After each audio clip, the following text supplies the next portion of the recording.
Just a few days away, the Cincinnati Bengals are going to be playing in the Super Bowl. Have you heard? Have you heard the news? The Bengals are in the Super Bowl, and they are facing the Los Angeles Rams on the Rams' home turf. Not going to matter because, I don't know. I'm just saying that right now. It's just not going to matter. But anyway, it's good to be with you all again. We've had a whirlwind week. And we've got more to come over the next couple of days in the form of interviews, in the form of shows, and all kinds of different stuff. I'm Anthony Cosenza, and I'm joined by John Sheeran. John, should we take a little deep breath and say, ooh. Hey, you were saying we had a crazy week. We're in the midst of a crazy week. It is far from over from your perspective, from my perspective. We spent all day working, networking, trying to get stuff done, trying to get stuff planned. It's been 10 days since the last time they played, and I thought to myself, yeah, it's nice to have that extra time, but it's like there's just not enough time. But at the same time, there's more time for people to spout up some BS, and at the same time, I kind of just want this over with because it is about that time. It is about that time. We've got here's what we've got coming up for you. One, we still can't let the cat out of the bag out on this one because we got to finalize the thing, but it looks like a pretty sure thing, and we are excited about a particular interview that'll be coming in the next day or two here. So we will for sure let you know about that when that is finalized. But we are set to potentially be joined by David Fulcher tonight, which is awesome. He's had a busy week himself, so we're looking forward to talking with him about his Super Bowl memories and this year's team. So we've got that on tap. We've got former Bengals running back from the 1981 Super Bowl team, Charles Alexander, set to join us tomorrow. We've got some stuff we're doing Friday. I might be on site at some things with some former Bengals players on Saturday afternoon. So I will let you know about that too. That's kind of cool. And we've also been in on some of the press conferences at the Super Bowl, talking to Bengals players, Bengals coaches. And John and I have been doing not only our interviews here. John's been busy with the boys at D&H Sports. We've lined up a number of interviews. The one tomorrow, John, that you have set up for us is a radio station in Columbus. Can you give us a couple details on that one? Yeah, it's the first time I'm going to be on the radio in Ohio, which is pretty cool. And they reached out to both of us, and they wanted both of us to come on, which is kind of cool. I don't feel like we've done like a radio segment with the both of us. We've had individual ones in the past, but it's like taking our podcast onto a radio show to preview the Super Bowl for like a 2-segment type thing, one involving specifically Joe Burrow, the other one involving just the Bengals in general. So if you're in the Columbus area, catch that Thursday morning at about 11 a.m. Awesome stuff. Thank you for setting that up. So we have a lot teed up for you, and we're going to keep bringing you all kinds of content, including tonight. And we're excited about it. We're excited about Sunday. It can't get here soon enough. If you are new here, and maybe there are some new folks here because we probably do. Yeah, I mean, I kind of figure that there's maybe some new folks here due to the Bengals just making the postseason and all of that. And maybe there's a little bit of extra excitement here, but we are on YouTube. This show, The Orange and Black Insider, is on YouTube. You can subscribe, hit the bell to be notified when we go live, when new content is available. And our show, along with Orange is the New Black, Coach Speak, Chalk Talk, is on iTunes, Stitcher, Spotify, Google Podcasts, iHeartRadio, all of the major platforms. Google Podcasts, I don't know if I mentioned that one. We're on all of them. So go download all of those shows, including ours. We appreciate the immense amount of support. I know Ace and Zim are working hard. So is the coach, Matt Minnick, for the Cincy Jungle podcast channel. And we're going to try and pin some comments here. If you are so inclined, we are accepting super chats and whatnot. So feel free, if you feel generous, we'll I guess have our hand out for that. And we appreciate all the support. And it's been a fun couple of weeks. It's been a lot of work, John, but it's been a fun couple of weeks. Yeah, in regards to the super chat, because people are asking if I'm going out to Cali. I'm not. I don't have 10,000 on me, but if you guys are generous with the super chats, maybe we can arrange something to get me out there. So yeah, no pressure. There you go. Yeah, depending on how generous you are, there you go. There's the offer right there. So shameless self-promotion aside, let's start kind of chronologically, sort of. You, John, went to and if and when we are joined by David Fulcher, he's got some family engagements he's partaking in. So hopefully we'll be joined by him at the end of the show here. But you went to the Bengals Pep Rally on Monday, and this was something that was maybe kind of thrown together. I don't want to say last minute, but it was kind of put together, and it seemed like a really, really cool event. And I don't know if you've got some pictures or videos that you can share here, but just if you can. I was not there. I saw a video. I saw some hype stuff going on there, but I was not there. Can you just kind of talk about the atmosphere and the event that the Bengals put on for their Super Bowl appearing team? Yeah, it was pretty cool. I know it was rebroadcasted on NFL Network, I believe, after the fact. And what it basically was is there was just a podium or like a stage at midfield. The entire lower bowl of Paul Brown Stadium was filled to the brim. So it was about 30,000 fans or whatnot. And they had Bengal Jim Foster and Gary Owen. They flew him out to Cincinnati to basically co-host the whole shebang. And it was a lot of fun. You had Kay Adams called in on like the Jumbotron to answer some questions. You had interviews with Joe Burrow, Zach Taylor, with like Sean McVay and Matthew Stafford, respectively, on the opposite side, answering questions.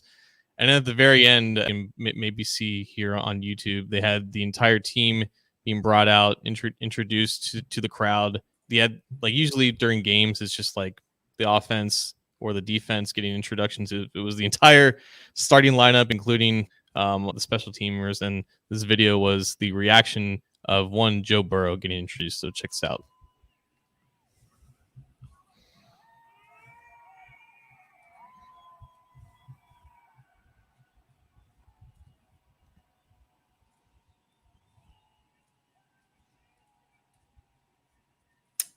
I mean, that's just rock star status right there, right? Yeah. I don't know why the camera's on LSD at the moment, but I promise you. Oh, there we go. It looked a lot better than that. But yeah, it was a lot, and they had the players speak. They had Burrow. They had Mixon. I believe they had a couple others. They had CJ Uzomah.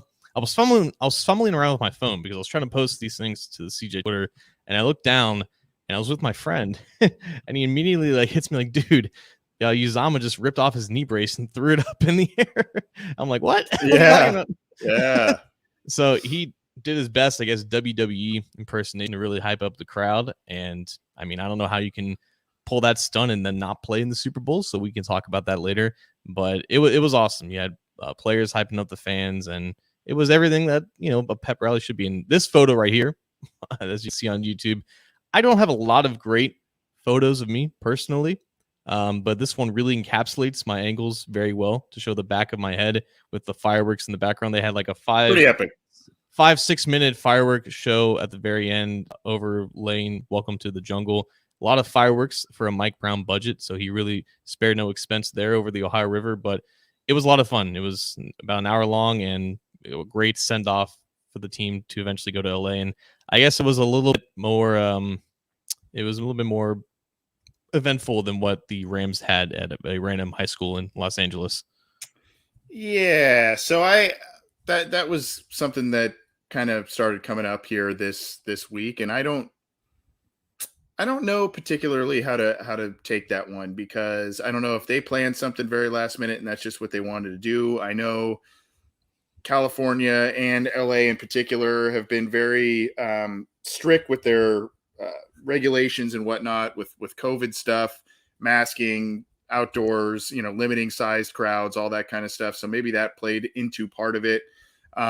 But I can tell you, John, and I think you and I maybe joked about this the other day, I can tell you that had the tables been flipped, the flashy LA Rams were in their new stadium and they had this big pep rally and they had some celebrities and they had super fans out there and fireworks and all that kind of stuff, and their players and their coaches, and basically a mini game intro for everybody. And the Bengals were at a local high school in the cold with only a few thousand people capacity. Imagine the talking points that would come out of that as opposed to what we witnessed just a couple days ago. At the end of the day, it's like, run your money, like the Bengals have to do these things because they're still going to get hit with your owner's cheap. You don't have an indoor facility. You're a poverty franchise. The Rams can get away with this because whatever, they have that benefit of the doubt. And it does kind of stink that the Rams couldn't use their stadium because it was being prepped for the Super Bowl.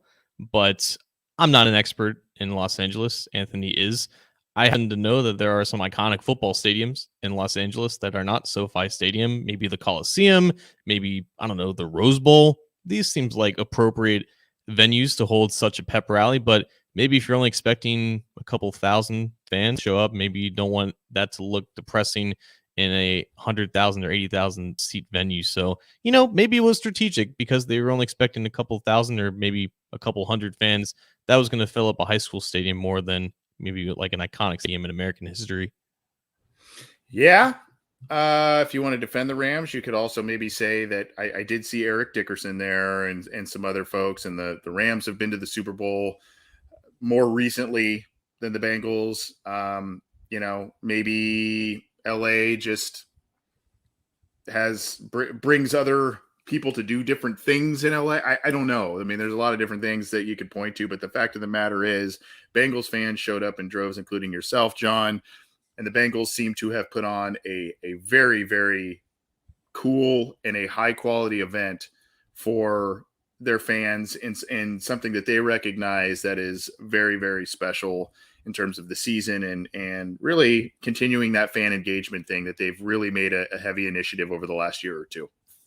Absolutely. And I don't know all the specifics and the intricacies of the whole situation of broadcasting the Super Bowl in the stadium and having a watch party there, but they weren't able to let that happen. So this seems like a nice consolation. And, after 34 years, 33 years since the last Super Bowl appearance, the last Super Bowl send-off, I believe it was down to Miami. The city was kind of prepared for this.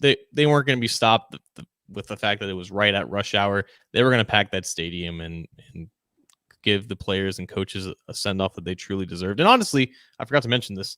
Duke Tobin also spoke at the pep rally, and he started off some one-liners there. I've never seen him engage any public audience of that magnitude, and he's kind of vibing with the crowd a little bit. So shout out Duke. I didn't know he had that personality to him. I did not either. Were the Browns and Blackburns, did they get up there and chat a little bit or address the crowd at all? I did not see Mike anywhere near there. I would have thought that Elizabeth Blackburn could have made an appearance, but I don't think that was there either. The audio was kind of weird too. Like Gary Owen, he's a very boisterous talker, and he kind of sounded like the character from the Wild Thornberrys, like the baby Donnie. He kind of talks like really rapidly and high pitched, and I couldn't understand a word he was saying most of the time, but a lot of energy though. He brought the energy. Well, cool stuff. I mean, that's just, if there's little snafus here and there or whatever, I mean, I think everybody's going to take it because it was just a very, very cool thing that the team put on. And quite frankly, it's not something I don't live out there, but it's not something that I expected them to do. So, it was a cool thing to see them out there and making this cool event for the fans and just kind of feeding that frenzy that's been going on with the Super Bowl appearance here. Well, the other things I wanted to share, we've got some clips. We've been sharing them a little bit on social media and whatnot, so maybe you've seen some of these. I've got, I think, about 7 clips, some questions we've asked a number of different Bengals players and coaches. So I've got 7. I don't know that we want to play all 7. So here's I'll let you choose, John. I've got one from Lou Anarumo. I've got one from Marion Hobby. Got one from Andrew Whitworth. Got one from Zach Taylor. Got one from Joe Burrow. Got one from Mike Hilton. And a really funny one from Eli Apple. And funny because it's not – I have never seen someone so disinterested in a general media session than Eli Apple, which was pretty funny. I think he was talking before he sat down that he had some lunch that was ready for him. So I think he was a little hangry. He wanted to eat. But those are who I have. I don't know if you've got some preference on a couple of those. We'll be sharing all of them on social media, but for the sake of time, maybe we just limit it to a couple. So who do you want to hear, John? Who would you like to hear from? Well, you can't hype up the Eli Apple soundbite and not play that. So we got to play that. I know I did hear the Zach Taylor question, and he commented on how good of a question it was. So we should give you props for that. And maybe let's get the Whitworth one too, because we haven't heard it in a while. Okay, so here's the deal. With these, I kind of switched it up in terms of, maybe some of the questions I asked were a little more intricate, and a little more Bengals fans would know specifically what I'm asking. And some of the questions were a little more broad scoped, or maybe have been asked on a local level before, but not necessarily among other writers. And here's the deal, John, if you've ever sat in one of these, I haven't sat in on a lot because I'm a novice, my friend, but when you sit in on these things, you do the Zoom and you raise your hand, you take your turn, and they cycle through, people. So sometimes you got to wait. And the thing that you got to do is, number one, you have to be able to multitask, because a lot of these these virtual sessions are going on at the same time. So you ask your question, you hang out for a little bit, and then you maybe go to another person because they overlap. And if you want to get a number of these, you want to be able to do that. The other thing too is, as you sit and wait, you better have 2 or 3 questions at the top of your head prepared, because people sometimes snake your questions while you're waiting, and so you got to be able to have a couple that you want to ask here. So, all right, we'll start with the Whitworth one. I thought that was a pretty good one. You said you liked that one. Oh no, you wanted to start with Eli. Let's start with Eli Apple. This shows you just the interest level here that he had. Next question to Anthony. Hey, Eli, I'm just curious about your approach this week with the big test against the Rams' great wide receiver group. Is it maybe a little bit more physical, obviously a lot of game film, whatnot, or maybe a little head games with some trash talk, or is it kind of just business as usual with this group? Yeah, we're going to play our game. We're going to go out there and do what we do, what got us here, and, yeah, just do whatever we can to win by any means. Yeah, impose our will. Now, I will say this: impose our will was something that he said often there, and really, I was trying to get a smile out of the guy talking about, talk some trash on the field. What's your approach going to be on the field? You can talk some trash to him, because he's been doing that on Twitter, and he just was not overly enthralled with the entire press conference missing out on lunch thing. I don't think. You got quite literally a fistful of cliches. I counted 5 cliches back to back to back to back to back. It was impressive. He all strung them together so naturally, like he's just been practicing for this moment his entire life.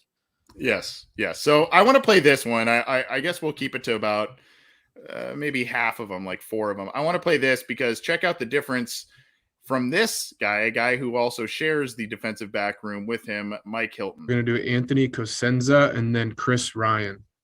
Anthony. Hey, Mike, congrats on a great season. What I wanted to ask you is, number one, how much did those big wins over your former team, the Steelers, mean to you this year? And when you came to Cincinnati, did you make it a big priority to say, let's kind of flip the power within the AFC North and rekindle this rivalry between the Bengals and my old team?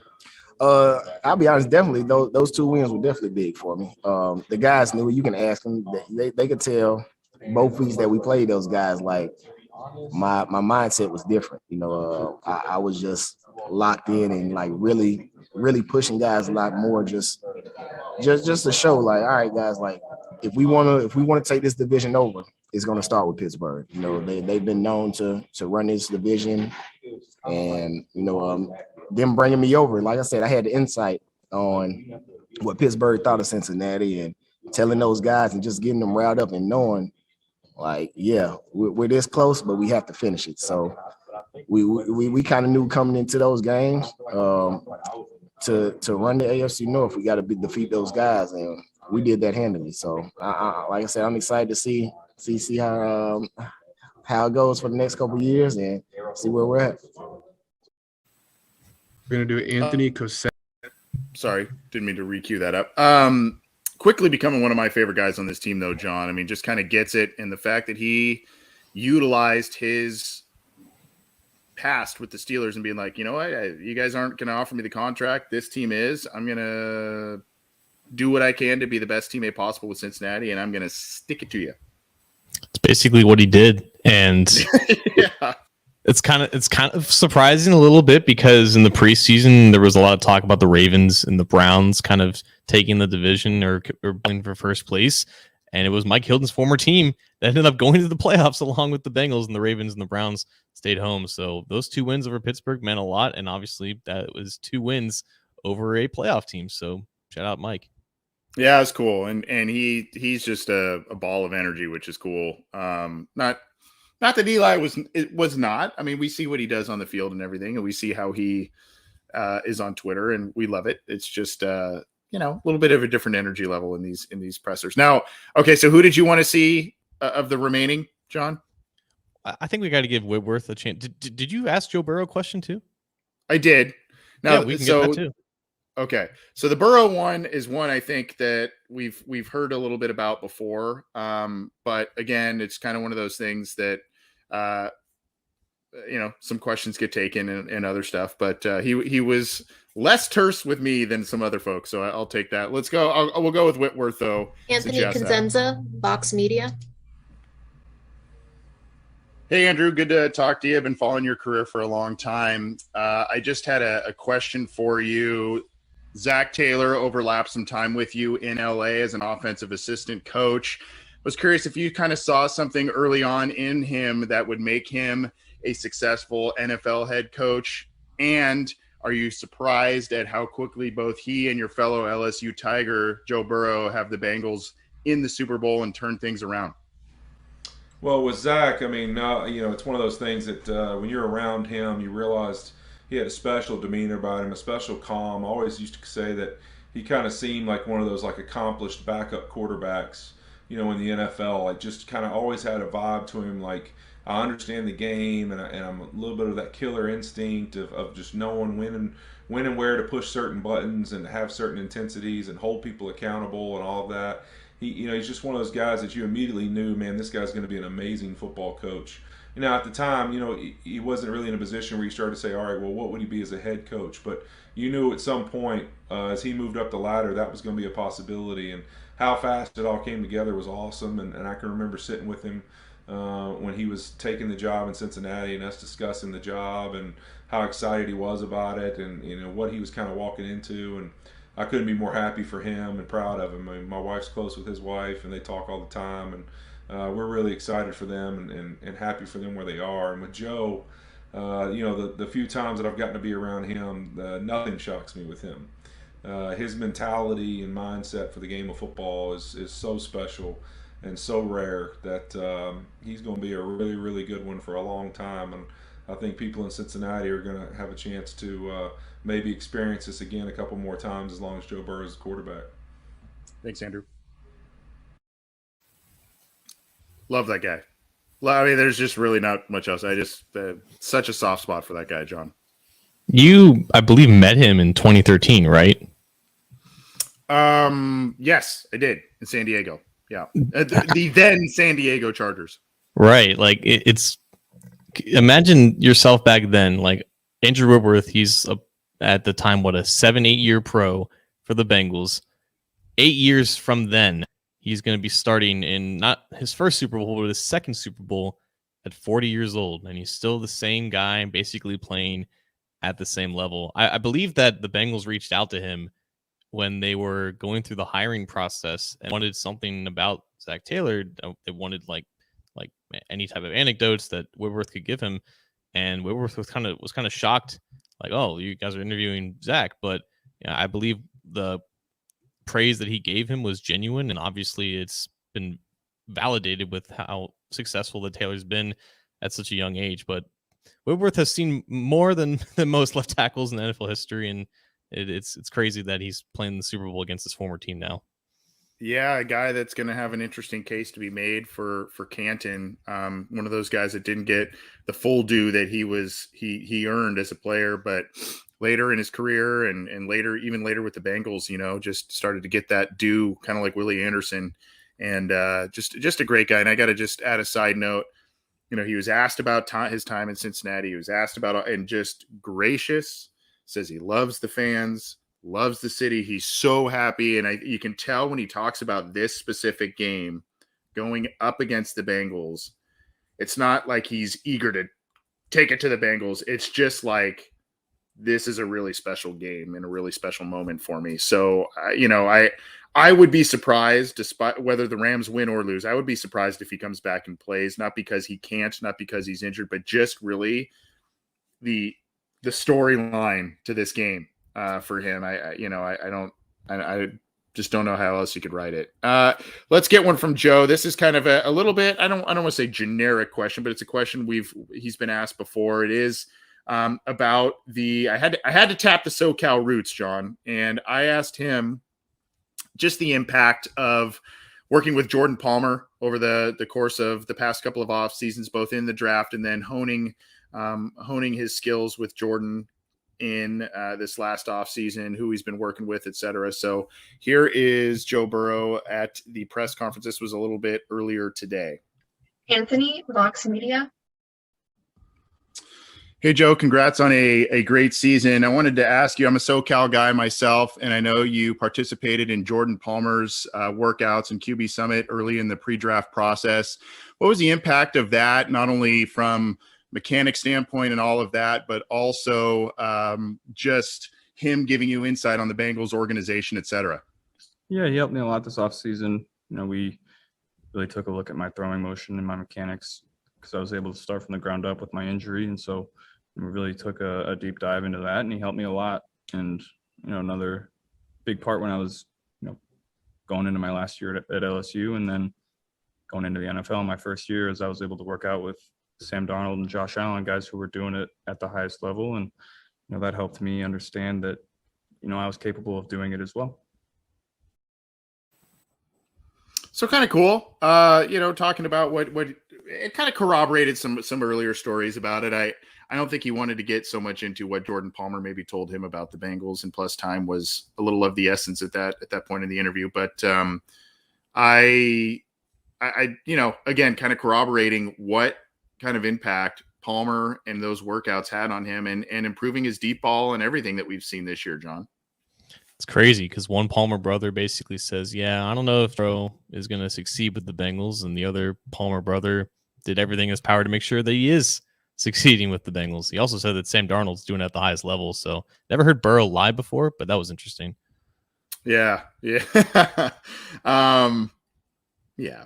Well, we'll be nice. But anyway, and Palmer just keeps growing that QB Summit, and it keeps getting a lot of national attention and grabbing all kinds of different players from the draft, and then obviously young quarterbacks looking to fine tune their craft. And Burrow is a guy that he's gonna do what he needs to do to, regardless of who it's with, to continue to improve. But I think those specific workouts and Palmer working with him has really helped him out, particularly in that year 1 to year 2 growth. 100%. And the base was always there for Burrow. And it's not like he came into the NFL with like an extremely weak arm.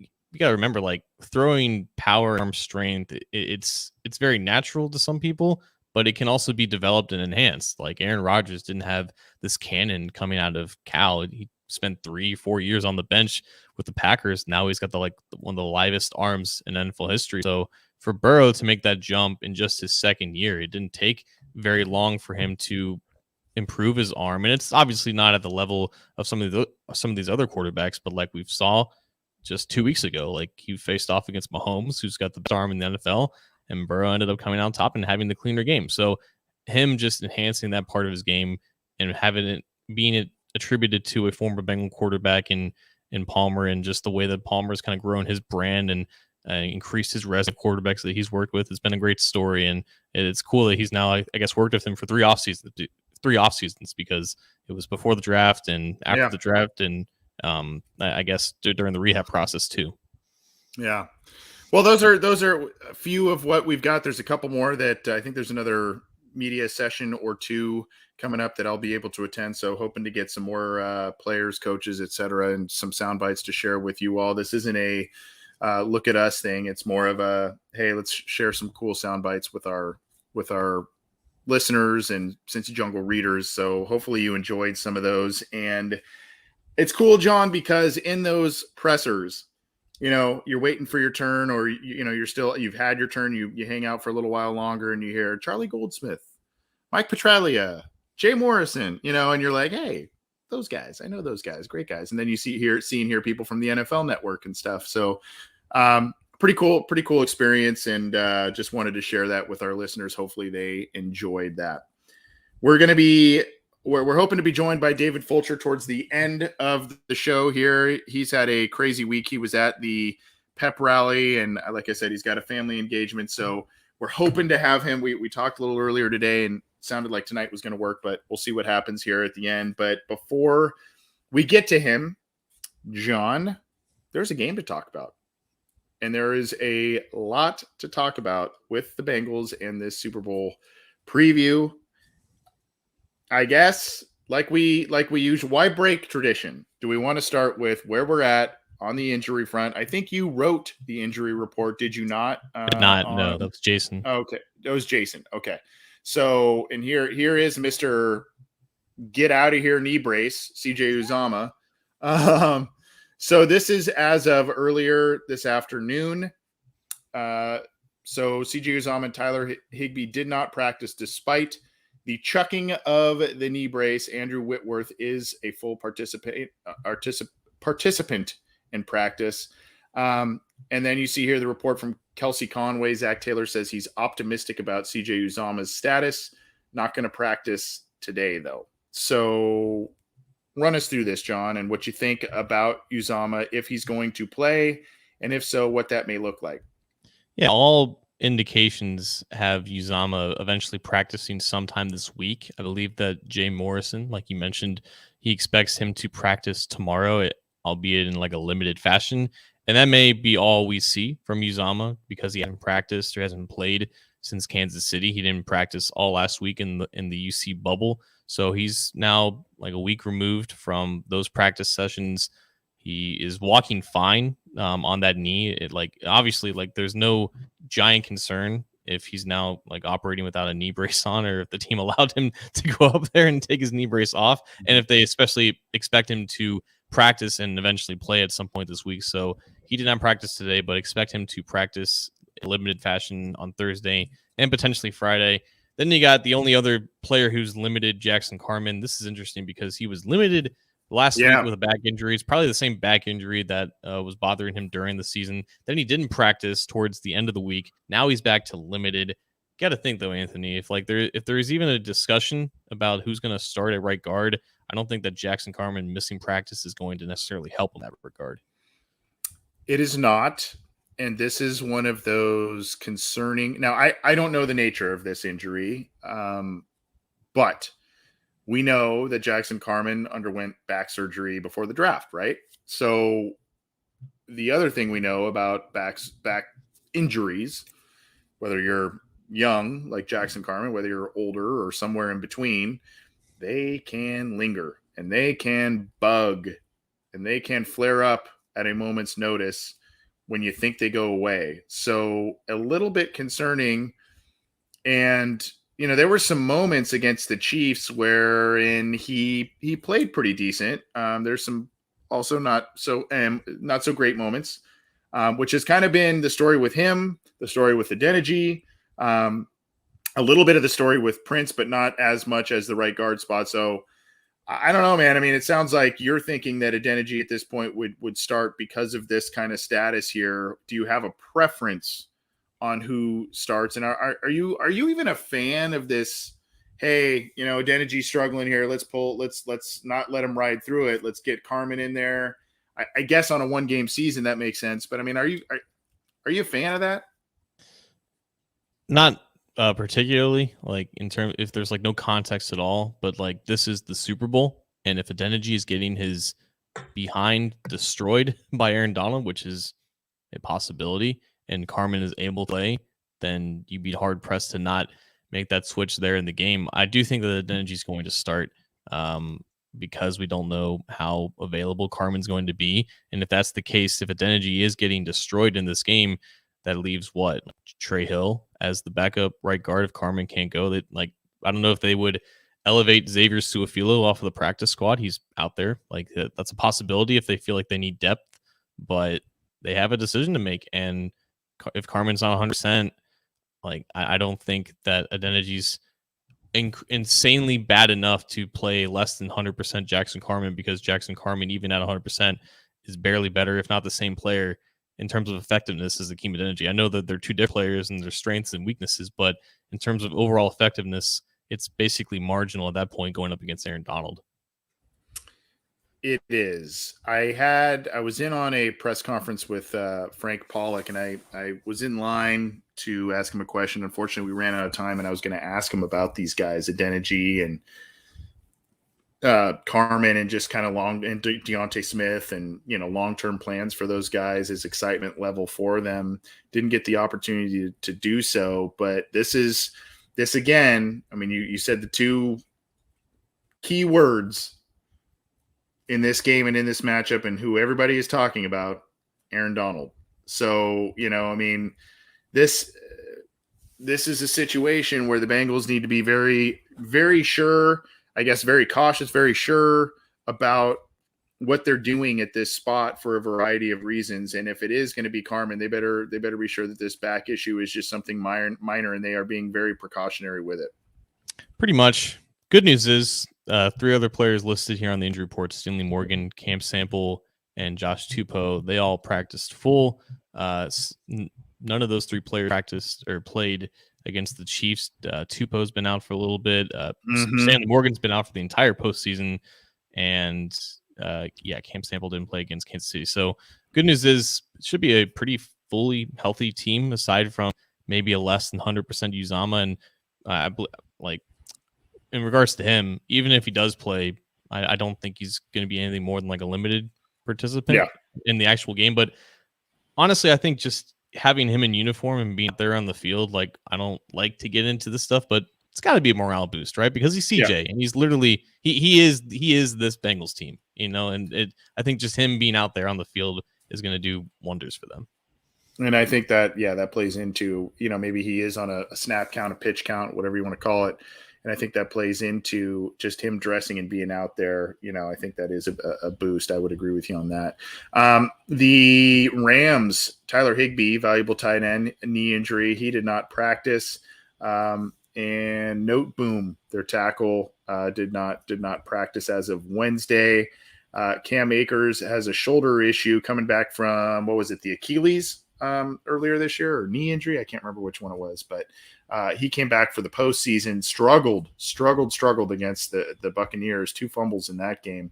But he was limited on Wednesday, as was Van Jefferson, a good player in that very talented wide receiver group. And then you've got full participants, including Whitworth there. So they too are relatively healthy, especially for this time of year, and that extra week helps. Yeah, and that's usually what happens in the Super Bowl. Like last year was an anomaly with the Chiefs because they had basically no offensive linemen left, and they somehow managed to make it that far. And then we saw what happens when you have a terrible offensive line against a fully healthy Buccaneers defensive line. So the Rams are about as healthy as the Bengals are. Somehow they managed to get Cam Akers back like 5 months off of a torn Achilles. I don't know what black magic they used with that. The Rams also didn't practice today, technically. I think it was like a walkthrough. So this is like their projected practice report, if you will. But yeah, Higbee seems to be the main story here because he suffered basically the same injury as Uzama on the same day. And for whatever reason, Higbee seems to be a little bit behind Uzama. But I know that both of them didn't technically practice today, but there seems to be more doubt that Higbee isn't going to play, and that could change things. Obviously, the Bengals have a history against tight ends, but also it's just one less starter to worry about when you're trying to focus on stopping it, or at least containing both Cooper Kupp and Odell Beckham Jr. Well, I guess that's where we should maybe transition to, because there is a lot of talk about how the Bengals, at least from a national perspective, those outside of the Bengals bubble, they do not have a snowball's chance in hell from their secondary standpoint, going up against OBJ, Cooper Kupp, Van Jefferson, and that group. And of course, the Bengals offensive line going up against Aaron Donald, Von Miller, Leonard Floyd. So I guess since you just talked about the wide receiver group, we can start there. Chidobe Awuzie, Eli Apple, Mike Hilton, Jesse Bates, Von Bell. Who do you give the advantage to here? And what do you, because Eli Apple wouldn't tip his hand to me. What do you think what do you think the strategy should be here in terms of what the Bengals do defensively on the back end of their defense? So I think that defending the Rams and the Chiefs are different animals, but I think they're similar in the sense where the Chiefs, a lot of their formations, it's really tight splits where you have Tyreek and Travis Kelce and McCole Hardman kind of close to formation. Yeah. And yeah. the Rams don't really have like a boundary threat aside from Odell Beckham. And he's kind of emerged as that because he had to when they lost Robert Woods. If Robert Woods plays in this game, like the dynamic changes a lot because that's 3 legitimate receivers for the Rams going up. It's a solid Bengals secondary. But I think Lou Anarumo has earned a ton of benefit of the doubt with how he managed to stop the Chiefs offense. And I think if you can game plan against that, you can game plan against the Rams because, again, they love those in-breaking routes just like the Chiefs do. A lot of their stuff is based off of play action, so that's naturally going to slow down the Bengals pass rush, at least to a little bit, especially because they don't blitz very much. So you're going to have 7 guys back in coverage, and Mike Hilton's obviously going to be acquainted with Cooper Kupp in the slot, but they're going to have some similar formations, I think, to the Chiefs, and I'm interested to see what they do with their safeties in this game. If they go with a similar plan in terms of disguising some of these single high looks in the form of two shells, what is Jesse Bates going to do in terms of staying on top of Cooper Kupp? Because you don't expect Cooper Kupp to be this magnificent deep threat, but somehow he manages to get past the entire secondary and Stafford has the arm to get the ball to him. But honestly, man, like I feel like we're not really talking about Odell enough because of just what he was in Cleveland and the fact that he's only played so many games with the Rams, and he's had some decent games with the Rams. And honestly, in his career, he's done decently well against the Bengals. He's has only like handful of good games in Browns uniform against the Bengals. And if he gets Eli Apple, I think you don't hate that matchup if you're the Rams in those situations. So it honestly wouldn't shock me if Odell has like a more productive day than Cooper Kupp. I'm not saying Odell's going to go off for 200 or anything like that, but I think Odell's going to get his because of how much attention is naturally going to be with Cooper Kupp and how condensed the Bengals are going to try to make the middle of the field to limit him. One of the things that was brought up in the press conference today, and I was kind of reminded about it, is that Apple is familiar with OBJ because they were together in New York, and that Apple says they're still pretty good friends. So there is, while I think you can talk about a talent disparity there potentially between OBJ and Eli Apple, I think that there also is the familiarity aspect that works both advantageous for both guys. But I do think that Eli Apple does have that a little bit in his back pocket in terms of being familiar with OBJ. Awuzie has been a very solid player for this team this year. I would say there's been a couple moments in the postseason that were not as solid as we saw throughout much of the regular season.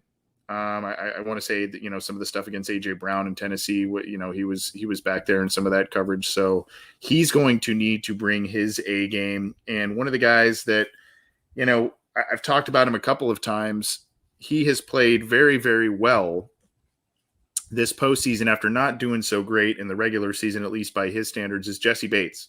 He's played outstanding football this year, and this postseason rather, and he is going to need to be a factor for sure.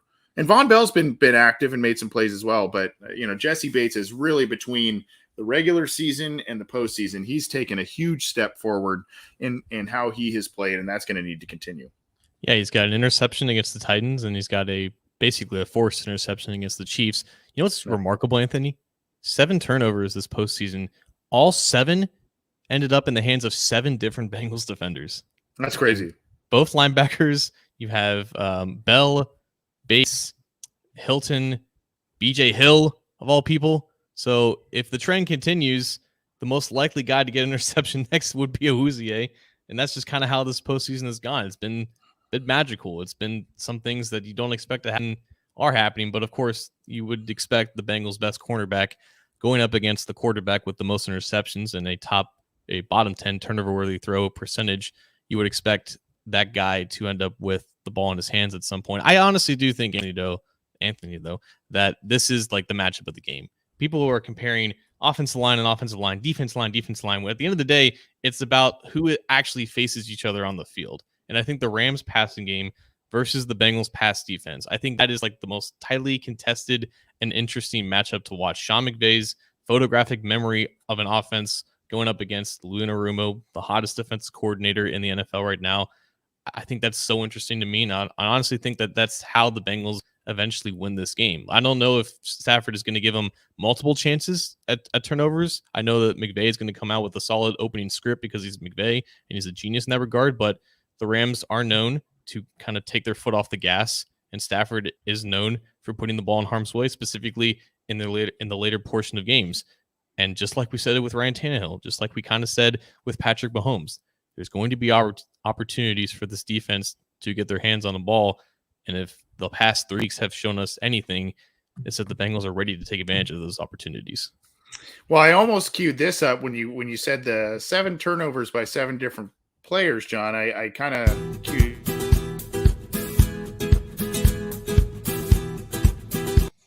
You teased us and said you didn't have a stat of the week before the show, but now you kind of gave us a little bit of the stat of the week there, plus the turnover-worthy throws by Matthew Stafford. Let's talk quarterbacks here. I think a lot of people still, and one of the things that I quite honestly, I used to kind of adhere to this or believe in this playoff experience, this battle-tested, this been there before type of thing. And to me, really, the Bengals kind of blew the doors off of that notion this entire playoff run, at least for me. Maybe not everybody subscribed to that.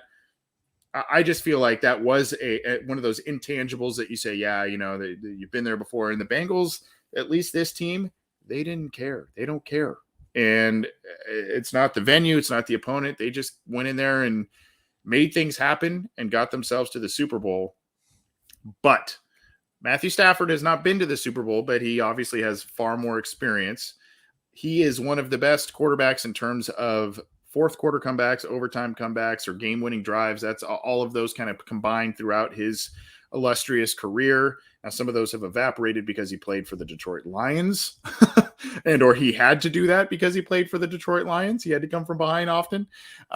So look, one of the talking points I kind of wanted to bring up tonight was the quarterback play. And do you adhere to, Stafford in his 13th season and more postseason berths, and they're in their home stadium. Is he going to just be more comfortable than the young Joe Burrow who's here for his first time, or are we still going to see Joe Cool not care about the venue, not care about the moment, and just make the plays?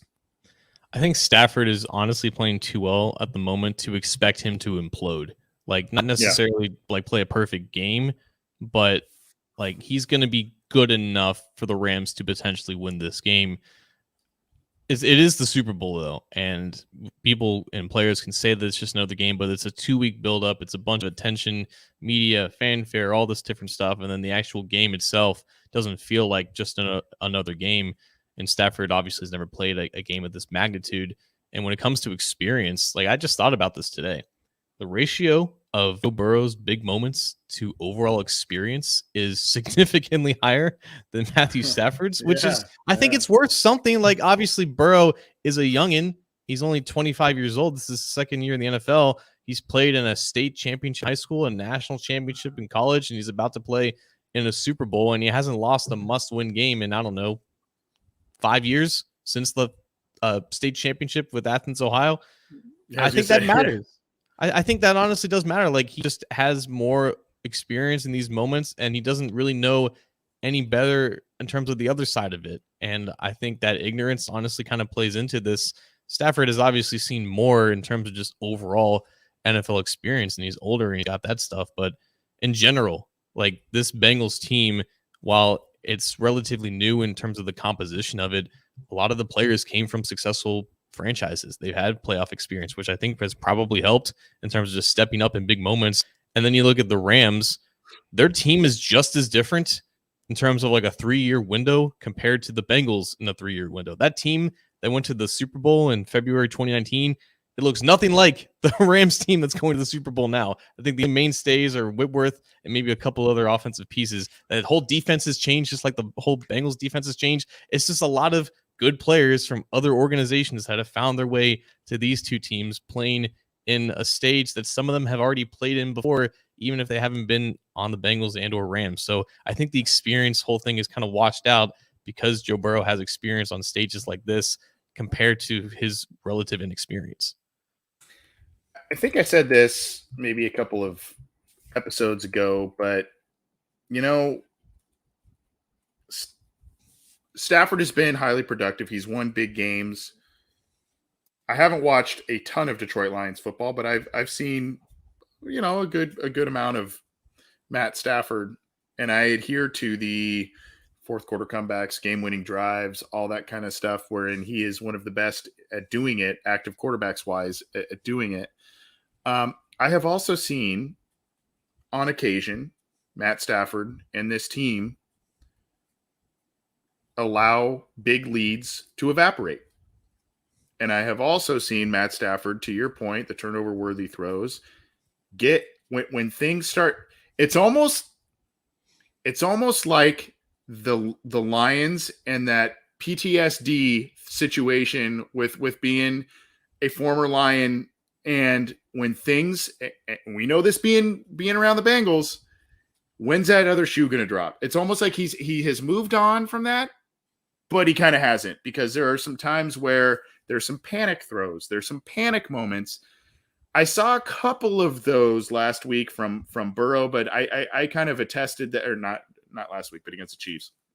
I kind of chalked those up a little bit more to just kind of trying to make things happen late in the game as opposed to panic plays. But in a way, and this seems so weird to say for a second-year guy who hasn't even played 2 full years of pro football, as opposed to a 13-year guy who's been in the playoffs before, I just kind of trust Joe a little bit more in crunch time situations and possible panic situations to take care of the football or to make a big play than I do Matt Stafford. And I know that Stafford has done a pretty good job taking care of the football this postseason, but look at week 18, the last game of the year. They let a big lead evaporate to the 49ers. They almost did it again to the Tampa Bay Buccaneers. And then they had to make a pretty decent comeback against the 49ers again this postseason. So I don't know, man. Those are just some of the thoughts that are rattling around in my brain. I think if you just deconstruct the logic of why Stafford is in Los Angeles in the first place, he's there because Jared Goff couldn't get it done, and Jared Goff couldn't make the throws that Matthew Stafford can. And that's obviously netted to great success because now they're in the Super Bowl again, and you don't feel like they're limited offensively where they were with Jared Goff against a Bill Belichick defense in that Super Bowl. But you can't make Matthew Stafford change. He's been in this league for 10 years. He is who he is. He's a strong arm quarterback that obviously is thriving in a good system, but he still has the same pitfalls as Matthew Stafford has always had. And I don't even think that Detroit is necessarily responsible for those pitfalls. Like, he just is who he is. You can't expect him to change, and you can't expect him to change against a good pass defense in the biggest stage of his career. That just is what it is. I think ultimately, like, there's the only way, or I should say that if the Rams don't completely like limit the Bengals offense in this game, like that puts them in trouble, because like you said, there's going to be opportunities for the Bengals to come back in this game if Stafford has those mistakes that he's unfortunately prone to make. So if this game is close and low scoring, like, that's not necessarily good for him, because are you going to trust Matthew Stafford to make those plays when it counts compared to Burrow, who, to your point, he's earned that trust because that's all we've seen from him. He's shown us nothing to the contrary as to why he would shrink in some of these moments, despite the opposition and the talent and the ferocity of that pass rush. And I guess that's where we can naturally progress this conversation, because all season long, Joe Burrow and the Bengals offense have done nothing but overcome fighting tooth and nail against dominant pass rushes and defenses. Of course, in the biggest of stages, this is the most talented pass rush that they'll face. And we've talked hours and hours about Aaron Donald now, but in a similar way, man, well, like OBJ compared to Cooper Kupp, I don't think we're talking enough about Von Miller going up against Isaiah Prince compared to Aaron Donald. Even Leonard Floyd going up against Jonah Williams. I think both of those guys have good matchups against their counterparts on offensive tackle, specifically Isaiah Prince, who's had struggles against speed around the edge. Von Miller is playing at a really high level. He's playing like the classic Von Miller that he's always been. They're going to have attention on Aaron Donald, but that's naturally going to lead to one-on-one opportunities with Von Miller and Leonard Floyd. And that, I think, more than just Donald's disruption up the middle, is why the Bengals have to get the ball out of Joe Burrow's hands quickly. It's why they probably have to run the ball maybe on early downs more than they would like to, like they did against the Chiefs. And this time they got to hope that it just nets to better efficiency. I've been saying this. First of all, how many times have you heard this week on the number of podcasts and radio appearances and everything? How many times have you been asked about the 9 sacks against the Tennessee Titans, John? A couple times. Yeah. Yeah, just a few, right? I mean, that's been brought up just a few times. And that's okay. But, I mean, I kind of kindly remind people that there were other games wherein that was not the case, namely the last game that they played. But there were pressure issues in that game as well. I've kind of been saying this, though, too. A lot of attention, and rightfully so, is being placed on that interior of the offensive line. Trey Hopkins, whoever the right guard is, Quentin Spain. But I've said, because of what you said, and you know how the Bengals are going to undoubtedly double Aaron Donald as much as they can. Oddly enough, Jonah Williams is going to need to have the game of his life. He's you know, and he's not the guy necessarily going up against Aaron Donald. He's got Floyd, Miller, however they line things up there, but he's going to need, if he's going to be isolated one-on-one, which is probably going to happen somewhat often, if not very often this week, he's going to need to have the game of his life. And to your point, so will Prince. And I still remember Von Miller on that right side a few years back when he was with the Broncos, and he just ate Bobby Hart's lunch on the right side. And it's that speed, it's that ability to get past the big guy, because he's not the towering defensive end, but he is strong and he is quick, and his ability to get past some of the bigger offensive linemen is just incredible. But to me, it sounds weird when you say it out loud because there's so much focus on Aaron Donald, but I really think in particular Jonah Williams is going to need to have an outstanding game for this to not be the issue that everybody is making it out to be. Because here's how it all works in unison. Because if you have two guys who specialize in speed rushing around the edge, in Floyd and Miller, and you have a quarterback in Burrow who can sense pressures even from his blind side, and he can step up in the pocket and he can avoid those pressures and he can extend plays, that's all fine and dandy. Most of those teams that have those speed rushers don't have an Aaron Donald coming up the middle and finishing those things. So if when Burrow is stepping up in the pocket, he's got to face Aaron Donald, who's undoubtedly going to have a high win rate against whoever the right guard is, and that limit his ability to extend plays. And that's where you get to situations like the Titans and 9 sacks happens. And also the Rams like to stun twist just as much as the Titans do. I don't know if it's going to lead to 9 sacks. I don't know if that can happen twice in a single postseason. But oh God, please no. So yeah, the ball just has to come out quickly. Like they have to be really smart about when they pick and choose their shot plays down the field. And the good news is, I think the fact that the Rams have so many single high looks with their secondary and their coverages, it can lead to some pre-snap opportunities of when you can get Chase or Higgins down the field. And specifically with Higgins, like that is a matchup that not a lot of people were talking about. Darius Williams, the cornerback opposite of Jalen Ramsey, he was quietly like a really good player last year, like a borderline Pro Bowl guy, and he has completely fallen off the cliff. And he's still good enough, I guess, to start because they don't really have anyone else. But Higgins versus Williams, specifically because Williams is not the tallest of cornerbacks, that is a dire mismatch for the Rams secondary. And if Chase is going to be followed by Ramsey, and those two are going to go back and forth. I know we got Joe Goodberry in the comment section saying that Chase is going to go off for 137 and a touchdown. I don't know about all that. Chase is definitely going to get his, and Ramsey's going to get his. I think Higgins, though, on some of those in-breaking routes against a smaller cornerback and Williams, like those are those timing plays that the ball needs to get out, like some play action, little 15-yard digs to T. Higgins, and he's kind of lived off of those routes. Mina Kimes brought up a great point on ESPN NFL Live. Tyler Boyd can eat over the field against this Rams defense because their linebackers are reminiscent of the Bengals linebackers of the past in coverage. They are abysmal. The middle of the field is going to be vacant and when they have those zone coverages. So it's all about utilizing play action at the right time, finding those looks against the Rams secondary when they can take those deep shots, and getting the ball up at the top of Burrow's drop where the pressure doesn't have enough time to develop in front of him, because the middle of the field is going to be wide open against this Rams defense. So I want to ask you this, and then we'll start closing up here. We'll try and reschedule David Fulcher. Unfortunately, I think some family stuff continues to take up some of his schedule. So hopefully we'll get him back on sometime this week. He is eager to come on. We talked a bunch today, and so we'll try and get him on in the near future here. But I want to talk about this because it's funny showing what Joe said in the chat about Jamar Chase potentially going off, and then you've got some of these, the Higgins mismatch. I think Higgins will have a good game, but I look at some of the role players and I look at some of these guys that maybe not a lot of people are talking about for the Bengals as really, really crucial players. Maybe it's Uzama, even on a limited snap count. Maybe it's a guy like Drew Sample stepping up and working short routes and working across the middle, helping out, chip blocking, etc. What about the running backs?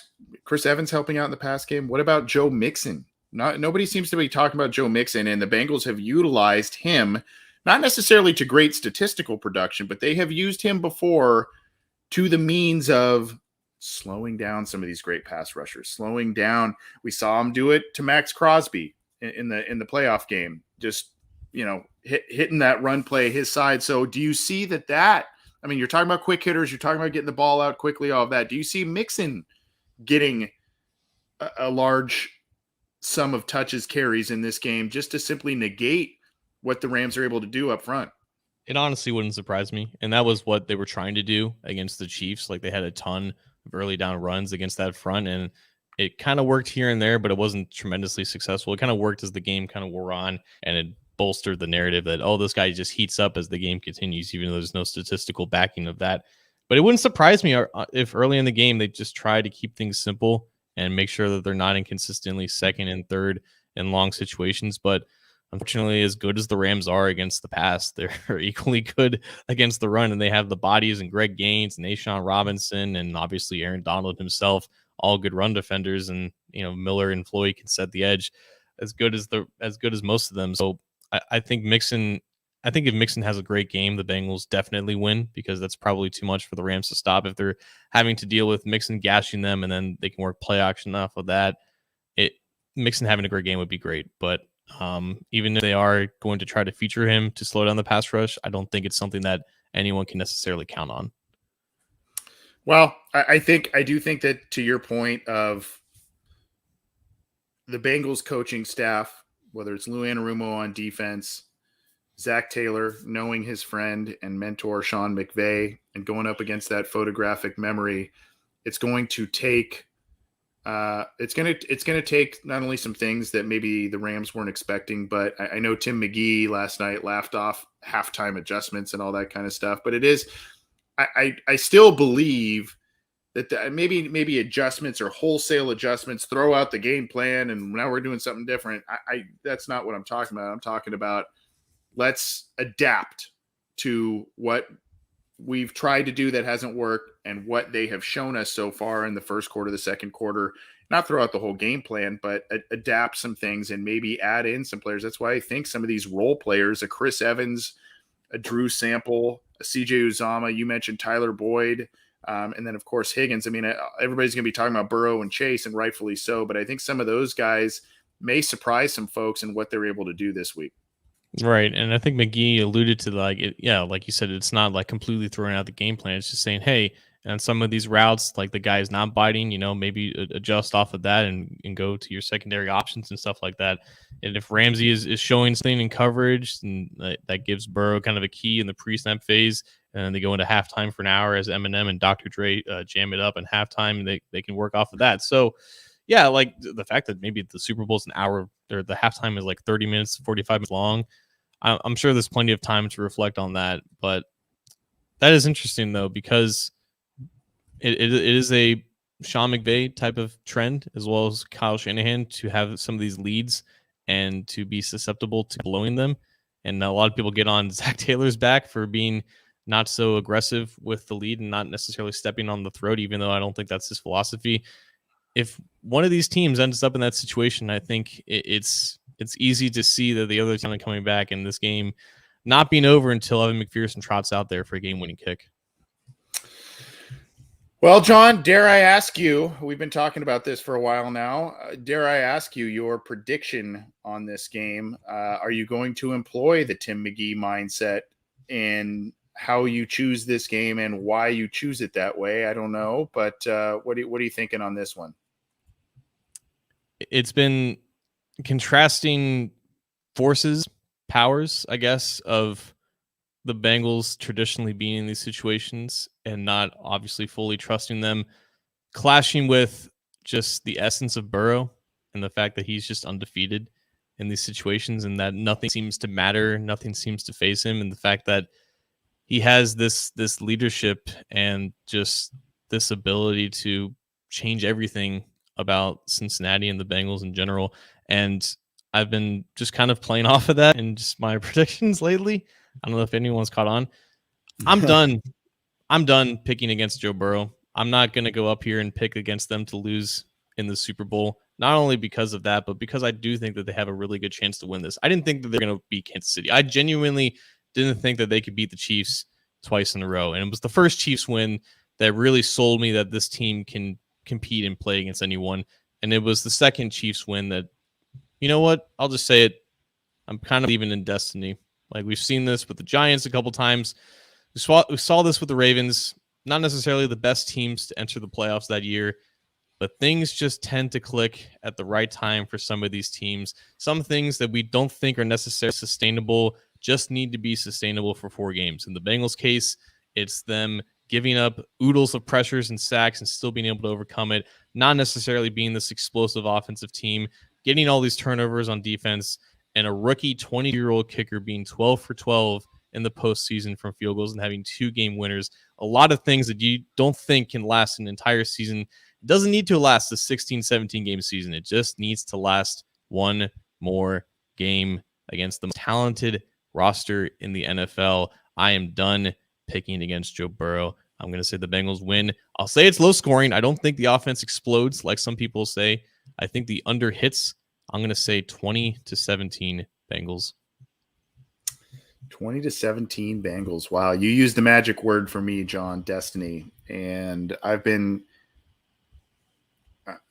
like you. I kind of, as the playoffs unfolded, I saw, okay, the Bengals are probably going to beat the Raiders. Tough game, but I think they're going to beat the Raiders. I did not think they were going to go into Tennessee and beat them. I did not think, I thought they could. I did not think they would, right? Same thing with the Chiefs again. My thought process is, I've had a lot of people ask me, what do you think is going to happen this game? What, friends, family, what have you?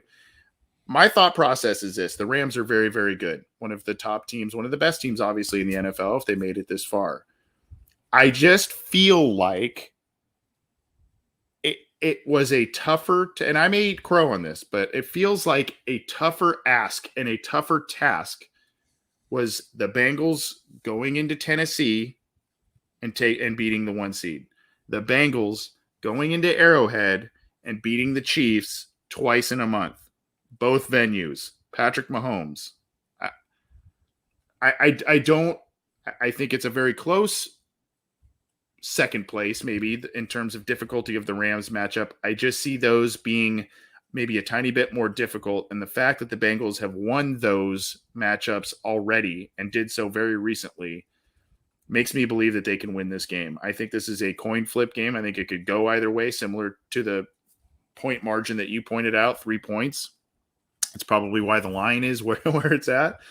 I again, though, you used the magic word for me, destiny. It just feels like something special's happening this year. It feels like something very special is happening with the Bengals this year. And I'm gonna say it. I'm gonna say 26-23. Bengals beat the Rams.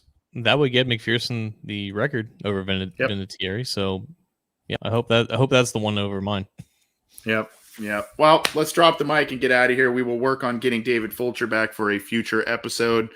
We've got more coming at you, though. Like I mentioned, a lot more interviews, press conference clips, and all kinds of different things to share with you. But John, let's drop the mic and get on out of here. We've got a big one this Sunday. That's the understatement of the year so far. It is.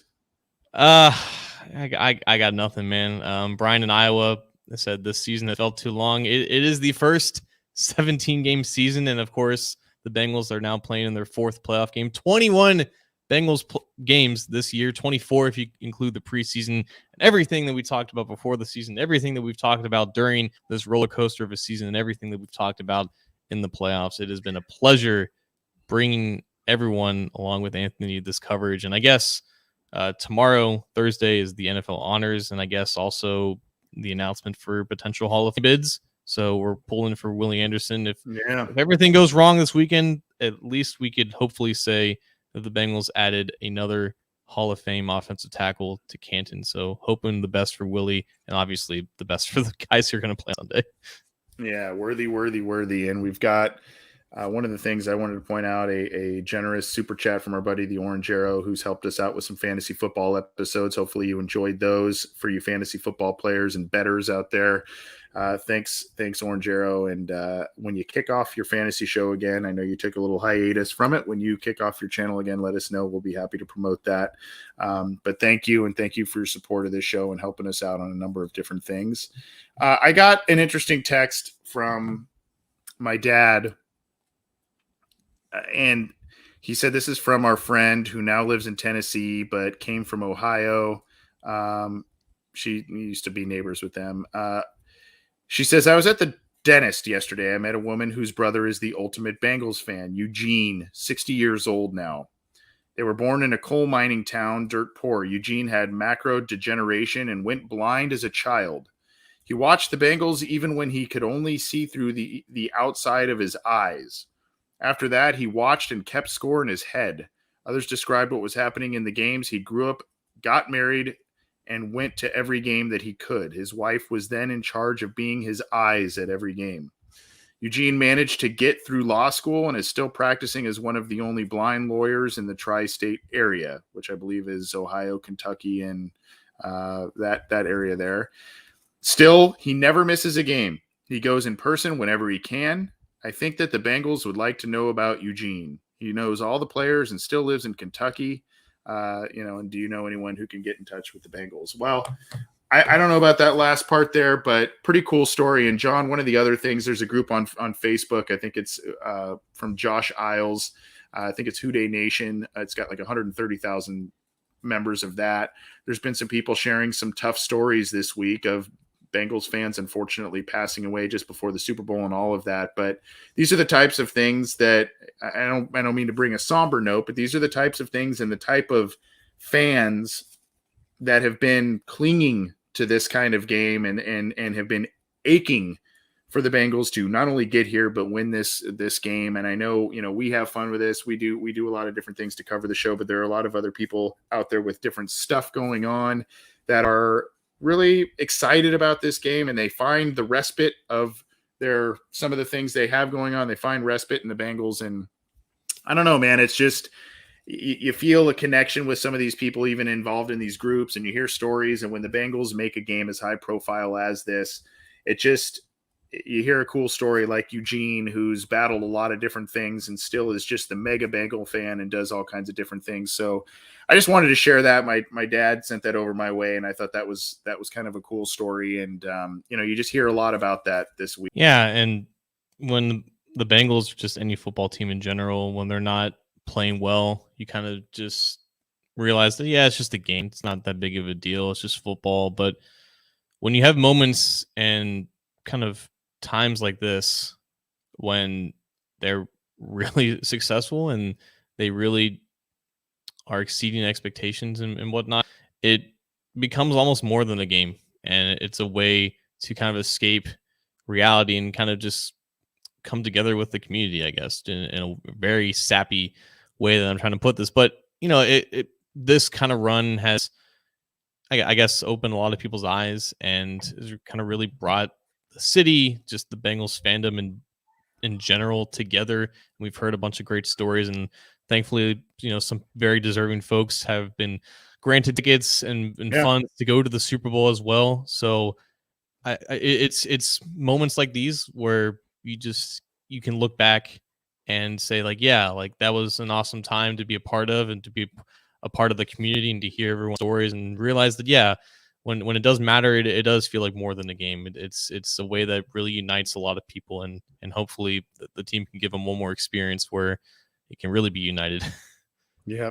And this is, I think it's Tim, TYIM, saying all your fire set off the smoke alarm, Anthony. Yes, there was a random smoke alarm that went off in my house. I don't know what that was about there, but at any rate, we're going to get on out of here. It's been a great show. We'll try and get David Fulcher back on here in the very near future. I know we've been coordinating back and forth. There's been a couple of things that have come up with him this week, and we'll try and get him back on, but we've got a lot more stuff coming for you on this show. I know Ace and Zim are cranking out quality material, as is Matt Minnick, and all of us at Cincy Jungle are bringing you all kinds of different things on the website, be it news, opinions, analysis, what have you. John, I'll be seeing you more this week and looking forward to that with some of the stuff we've got coming. But take care, my man. Appreciate what you do. I'll talk to you later, man. All right.